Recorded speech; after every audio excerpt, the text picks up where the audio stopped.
How's it gaming? I'm Phil in the Blanks, and welcome back to Let's Play The Legend of Zelda. And last episode, we beat The Legend of Zelda. We saved Hyrule, which unlocks the second quest. You gain that by beating the game, and you'll see on the menu there, you see Link with his sword. He's all like, come at me, bro. That's pretty cool. But if you don't want to beat the game, and you still want to get that second quest, type in your name as Zelda, and you will gain access to it, which would suck for any kid named Zelda who didn't understand why the game got so brutally difficult. We're just going to jump in there with our Phil character. You don't want to continue the legend. So, the game starts out the exact same. The overworld looks identical. Everything's in the right place. All the gravestones and the rocks and the bushes. But the entrances to things and all that, they're all in different places. Like, the dungeons are, except for like one of them, are all in completely different areas. It's super, super jarring, having played the first quest the majority of my life. But there are some things that we can do before level 1, not nearly as much as we could do in the first quest, but basically it means that the same thing applies as last time. We need bombs, and hopefully we can get them by killing enemies, because we want to... Ooh, blue ruby, no, can I get you? Oh, don't be stuck on a rock, I want you. Oh, thank goodness. We need money in the second quest. There is a lot less money floating around. There's, what was it? It's like 370 rupees available from like the little, oh damn, you pushed me back out. Available on like the secrets to everybody spaces. In the first quest, there's like 570, so there's 200 less on the world map than there is in the first quest. So it gets, buying things it gets a little difficult. So, but yeah, no, we want to hopefully find some bombs, and we're making our way to the same area as we did the first quest, which is where you can buy the bombs. That shop is actually in the exact same spot, so we're going to make our way there. Even if we find bombs, which hopefully we will, we actually still want to keep going. Oh, there we go, perfect bombs. And we're doing okay for rupees, 20, that's okay. We're saving. We need 60 rupees right away, because we're going to buy the candle just like the first time too. Because bombs and candles are a way to get to most of the little hidden caches of rupees, though the flute is actually necessary for quite a few of them now, which sucks because we don't get the flute till Dungeon 2, I think? Much earlier than the last time, but it's more useful in this game, in this version of the game too. So, now we can just keep going, and we're going to avoid being killed, but at the same time, we need to take out enemies. Thank you for 8 bombs, because, again, money is just, it's very important. I've mapped out basically a way for us to get a few things and still end up with the blue ring before the first dungeon. Because the blue ring is, you know, it's double health. And we can only get, I believe, 1 of the 5 hearts in the overworld map before doing stuff and getting better equipment and whatnot. So we can't get the white sword before going to the first dungeon, which is a shame. But if at least we can get the blue ring, that's something. Definitely better than nothing. Yeah, just traveling that coast. Yes. You get a much better chance of getting bombs as drops if you kill enemies using bombs. That's not always the case, but it's nice to know. If they're grouped up, why not? And because we don't have the white sword in this version of the game until a little bit later, using bombs is a viable strategy because the wooden sword just straight up isn't very powerful compared to the white sword. So let's get in there, get our first little insurance money from the moblins, basically. And we're going to do a lot of death warping in this version of the game, too, because it's just faster. It's just dangerous, man. This is a dangerous damn world. Oh boy. That's, we're basically dead already. Cool. Let's just get out of here. Whew, oh boy. I mean, it doesn't really matter once we get the, the blue candle, we're fine. Jeez, ooh, that's some slowdown. Yes. Well, we had 100, that's not bad. We still have 40. Not that we can do a lot with that. But there was one little thing of money that I skipped because I was like, we're gonna die if we don't, I need the blue candle. So let's go get it now. If I die along the way, who cares? It's right here. So we're gonna hopefully move the Armos. If he's fast, I've died. Ah, damn. That's fine. Dying on the overworld map means nothing, basically, other than time. We don't lose anything else, and we wanted to come back here anyways, because now we're going to go a bit of a different route. With the blue candle, there's a lot more we can find, and we're now going to need to get that 250 rupees to get the blue ring. Along the way, we will get a piece of heart. And if we're lucky, we should be able to also get the power bracelet. And if we're very lucky, because I might as well try, like we're probably not going to make it because it's so difficult, but getting the power bracelet and the blue letter for the old lady so we can get potion. If I can, the main thing here is to get obviously money and the heart piece. You're gonna need the power bracelet pretty soon in this game. Anyways, you need it. It's actually required as opposed to the first game where it was a weird optional thing. By the way, if you do remember this one, and you have the money for it right away, you can go ahead and get the shield, the big shield right there, but we're not going to deal with the big shield for a while. But yeah, no, I'm trying to go as far as I can with this life, see how far we can get before dying. Because we're going to be going into the top left part of the game, much further than we even went in the first quest. The first quest, the farthest you go is Spectacle Rocks, which is level 9, it's the end of the game. In this, we're going straight, like, further than ever. There was like nothing of value there in the first quest, and now there's a bit, and it's just Lionel City. And it hasn't really hit yet, but there are much more, like many more monsters per screen. I don't think at this point of the part of the overworld, but as we keep going, there's way more enemies than there were at certain places, and the positions sometimes are different. And I think this guy is... Yes, he's the only 100 in the game, so that's the bulk of our money. But thankfully there is a ferry up here, always remember that. The ferries, I believe, are all in the same places, or most the same places. There's a couple new ones, which is kind of cool. We're going to make our way down here. There we go. And one more little Bernie Boo here. Thank you. A little bit of money. It's not a lot, but I mean, we're already so close to 250 already, thanks to that 100. It's very nice. And we're going to traverse through the Lost Woods. And that is north, west, south, west. We didn't need to do that in the first quest. Like, you can... By the time you need to go to the graveyard, you already have the little ladder thingy. So, in this version, though, the only way for us to get over here before we get that item is this way. And this is dangerous. Now, thankfully, the Lionels here, that's easy. And now we just have one of the ghost enemies, I think they're called genies, per screen, so this is a very easy, safe area of the game, which is really funny when you think about it. Come on. There we go. Push this one down. Got our first heart tank. Ooh, our container heart tank, whatever you want to call it. But yeah, 4 hearts still is not a lot in this version of the game, just because of how many enemies there are. And now we're about to go into Lionel Country, which is extraordinarily dangerous. We should be able to get the first thing right to our right, which is another 30 rupees. Yeah, nice. That's a very good positioning. Oof, that sucked too. But yeah, now we're in an area where it's Lionels, and it gets just very dangerous.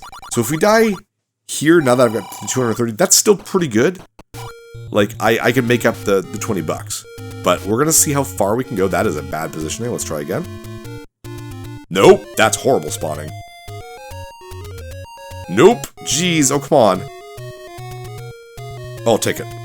Out of the way, out of the way, out of the way, out of the way. Go, go, go. I don't care if the P-hat hits me. So now we're guaranteed to get the Armos bracelet. Or the Armos bracelet. The power bracelet. Armos bracelet. I mean, that'd be a cool name for an item, so. Go here, and it is hiding underneath an Armos. I think this is the same spot it was in the original game, too. Get away from me. Ah, damn you. I'm doing so bad for life. And now, if we die, who cares? But we're trying for the last thing, which is the blue letter. There's also a single, another rupee cache, which we might as well get. We're right here. Up here. Nice. That's good positioning for everyone. And this means it's a little bit of a waste because we're gonna get 30. So, but that's okay. At least now we know we're gonna have enough. So, void everything here, and this is, oh my god. Oh my gosh. Damn, I walked right into him. Not even close. That's okay. That is perfectly fine. We did what we kind of needed to do. Thankfully, with us getting the power bracelet, we actually just go over here. Instead of traveling all the way to where we need to go for the blue ring, because it's not in the same spot, we can actually just warp there. The blue ring is actually in the top right screen of the game. It's where we used to get the... we got a 100 rupee kind of little stash. So here, still have to kind of maneuver our way down here a little bit. We're actually doing phenomenal on time. I didn't actually think we were going to do the first dungeon. We're doing the first dungeon today. We're just barely 10 minutes in. So yay. So pretty much this is all we can do before the first dungeon, which is still better than nothing. The blue ring and an extra heart, I mean, that's not horrible. That's not horrible. And I'm okay with getting smacked around there. Boy, this is really expensive. Remember here, too, for that meat. We don't want to spend more than 60 bucks for meat. We're going to need meat much earlier in this quest than we did before.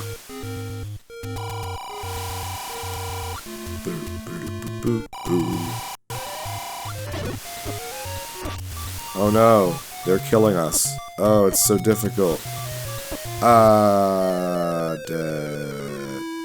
So the good news about the first dungeon is it is in the first dungeon's area, just like in the first quest. It is the only dungeon in the same place that it was before. And I'm assuming you're supposed to spend a lot of money talking to the old ladies or something. Because I have no idea how you'd find anything in the second quest. I never played this game as a kid, or sorry, the second quest as a kid. I've only played the second quest very frequently, or recently frequently. And by that I mean literally this year is the first time I've ever played the second quest. And it is way harder. It's very mean-spirited. But at least the first couple dungeons aren't super hard, though they throw a couple twists at you that are very weird. But who cares? Let's jump into the first dungeon. And they don't really have names, kind of, like they used to. It's not like the eagle. But they do spell something out, which is very weird. This is the E. It spells Zelda. I don't know why I'm like... It's not like a cool secret. The first 5 dungeons spell out Zelda in not the right order for some reason. But this is the E. And then I don't really know what the last 2 are. I know what the level 9 is. That's Ganon's head. It looks really neat. But I'm not sure what 7 and 8 are supposed to be. Or 6, I guess. Yeah, because it's the first 5. But it's pretty easy to navigate. There's also not a lot of really useful items at the beginning like there was. Like, you don't get the bow and arrow at the beginning of the game, for example, in this one. In this, though, you do get the boomerang. The boomerang is the only treasure in this dungeon. It's really weird the way everything's laid out. It's very different. But the boomerang is, I mean, amazing, because it's the boomerang. And you're going to use it a lot more in the, just in general combat compared to the first quest. You'll also notice Stelfo's going to throw swords at you. I'm fairly certain they don't do that in the first quest, but I just don't remember. So, they can throw swords at you. Isn't that great? I don't want to test to see if it's blockable, but whatever. Yes. Freeze, my pretties. They look like they have giant handlebar mustaches. I'm pretty sure that's actually what they do. Have. Oof, there we go. Bombs, thank you, appreciate it. We're gonna keep going up. We want to explore a bunch of these. These dungeons, while still not as big as, let's say, level 9 was in the first quest, they're gonna be a little bit more involved because there's just a lot of craziness to them. I do want to take my time. We're probably not gonna have an episode where we do literally 3 dungeons in a single episode like we did in the first quest. And there might even be an episode where we only do 1 dungeon, because some of them can get a little bit bigger. But I also don't want to rush them, basically, so a lot more to them, and they are very dangerous, though. Probably by the end of the game, I'll start getting to that mode where I'm just like, no, it's too dangerous, we gotta get the hell out of here. So, I just kind of want to explore a little bit, get everything, make sure to get those keys. If we can save keys, cool, but, you know, you're gonna need to get them, because keys are really necessary. Hello, Dodongo. Come here, I know you dislike smoke, but get over here. 1, and 2. But, of course, that's not the dungeon boss. Here we get the map, and there you can see the E there. Kind of see why I was taking that weird route, because of this little river. Come on, come here, dude. There we go.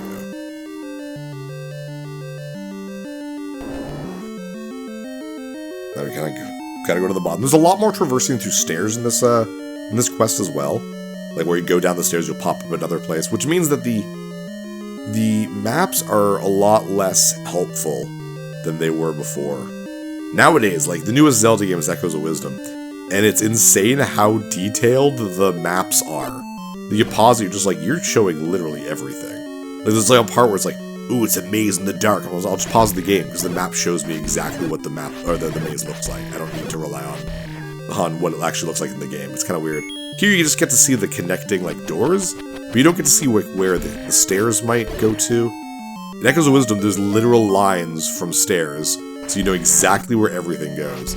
Which is, like, nice, but at the same time, like, ooh. Like, really? I mean, it doesn't feel like I'm exploring a whole lot. Careful of bubbles.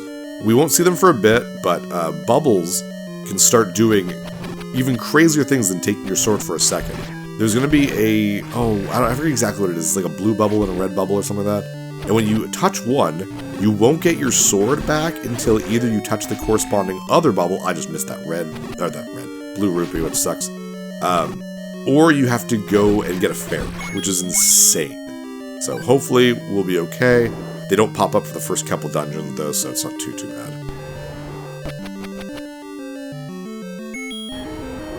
I'll just skip these guys, even if you need the money. There we go, at least it's Aquamentus. He's just as easy. I don't think the HP value for anything has changed in this game. Could bomb it, I guess, but I mean, like, he's still so good. I'm just gonna stab him. Yeah, still super easy. Awesome. Wow, we're still doing really good for time. We have a little bit of time left. This will be shorter than 20 minutes, I think, today. Which is perfectly fine. We're definitely not starting on the next dungeon. But we can do the thing we want to do in between the next dungeon and now. And that is getting the white sword. Now that we have 5 hearts, we can do that, so we might as well.